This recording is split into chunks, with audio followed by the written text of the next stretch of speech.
Hello Year 2, I'm here to read you a story today, and this is one of our class favourites in class 11. It's called Smelly Monster, a super stinky story. My best friend is a monster. He's as smelly as can be. One day he was in the kitchen and said, "Play with me." We spent the day together, getting muddy, stinky and smelly. My monster even showed me how to make wobbly pinkworm jelly.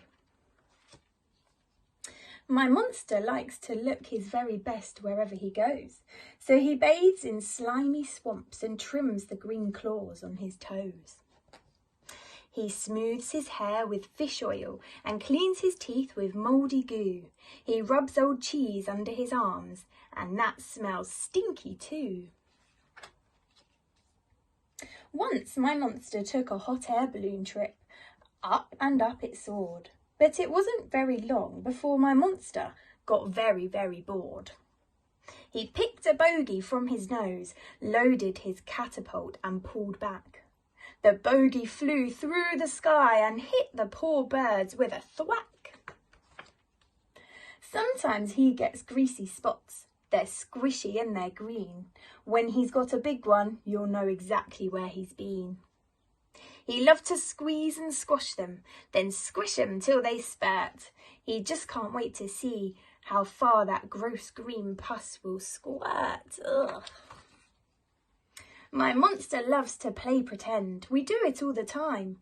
We imagine that we're pirates sailing on a sea of slime. We have a crossbones flag and my monster wears a smelly vest. We battle scary sea monsters for their stinky treasure chest. He wears the wackiest outfits. They're the worst I've ever seen. Last year at my birthday party, his shorts were snot slimed green. His hat was covered in toothy bats and curly pink mouse tails. His top was made of chewing gum, complete with shells and snails. My monster gets awful wind. It makes such a terrible smell. Not only does it stink, but it powers his cart as well. He loves to whiz on by as the whiff fills up the air. His friends all hold their noses and can't help but stop and stare.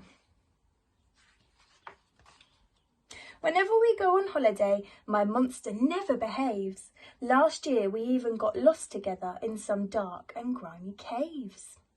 He stomped in lots of sandcastles and I always got the blame, but I know a holiday without him just wouldn't be the same. Lately he's been learning how to ride my bright red bike. I love showing him the things that I know he'll really like. He covers the ramp in slime and waves as he whooshes by. That's one monster trick I'm not quite brave enough to try. I know my monster likes revolting stuff like furry moths and slugs, and he loves to suck the goo from lots of different sorts of bugs. But even though he's imaginary and really just pretend, he'll always be my super smelly, very best friend. See you soon.